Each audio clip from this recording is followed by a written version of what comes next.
बड़े नोट बंद होने से किसान भी बहुत परेशान हैं। कई किसानों का कहना है कि वो पैसों की कमी की वजह से खेती भी नहीं कर पा रहे हैं। एबीपी न्यूज संवाददाता ब्रजेश राजपूत मध्य प्रदेश के एक ऐसे ही गांव में पहुंचे। हमारे देश की बड़ी आबादी गांव में रहती है और गांव की जनता को इस नोटबंदी से क्या परेशानी हो रही है, ये जानने के लिए हम भोपाल से 35 किलोमीटर दूर चंदेरी गांव आए हुए हैं और यहां जानेंगे कि आम गरीब किसान की क्या परेशानियां हैं। 1000 और 500 के नोट बंद होने से आ रही दिक्कतों पर सबसे पहले हमने बात की चंदेरी गांव के प्रकाश मेवाड़ा से। प्रकाश के पास करीब 5 एकड़ जमीन है, लेकिन अब उनके पास खेती कराने के लिए पैसे नहीं है, क्योंकि प्रकाश के पास रखे पुराने नोट अब किसी काम के नहीं।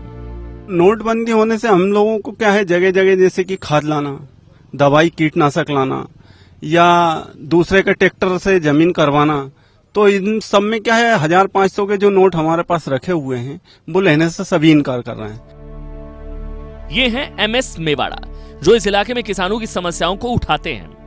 मेवाड़ा मोदी सरकार के नोटबंदी के फैसले से तो खुश है, लेकिन साथ ही सरकार से ये गुजारिश भी कर रहे हैं कि सरकार किसानों की भी सुने, जो अब पैसे की कमी की वजह से खेती नहीं कर पा रहे हैं। मैंने सोचा चलो सोयाबीन बेच के अपना अन्य मजदूरों का खर्चा या खाद बीज ले आऊंगा, मेरे खेत में डाल दूंगा, तो खाद बीज भी नहीं डाल पा रहा हूँ क्योंकि मंडी पे ना तो सोयाबीन बिक रहा। मंडी वाले बनिए भी ये कहते भैया हमारे पास पैसे नहीं। अगर बात करें मध्य प्रदेश की मंडियों की, तो पिछले 5 दिनों से सारी मंडियां बंद हैं। किसान अपनी फसलें ना तो बेच पा रहे हैं और ना ही फसल खरीद पा रहे हैं। तकरीबन 500 मंडियों में काम बंद है। काम बंद होने के चलते वहां किसान अपना अनाज लेके तो आ रहा है, मगर वो बिक नहीं रहा है क्योंकि व्यापारियों का कहना है कि उनके पास पैसे नहीं। माल को क्या बेच नहीं पा रहे हो? नहीं, बेच नहीं पा रहा है, खरीद नहीं रहा है, और खरीदते हैं तो वो पुराने नोट देते हैं, वो कोई ले नहीं रही है उनको। 500 और 1000 के नोट बंद होने के बाद सबसे खराब हालात में हैं खेतों में काम करने वाले मजदूर और उनके परिवार वाले। इन लोगों के पास अब बचत करके रखे गए 500 और 1000 के नोट तो हैं, लेकिन ये परिवार 2 जून के खाने को मोहताज है।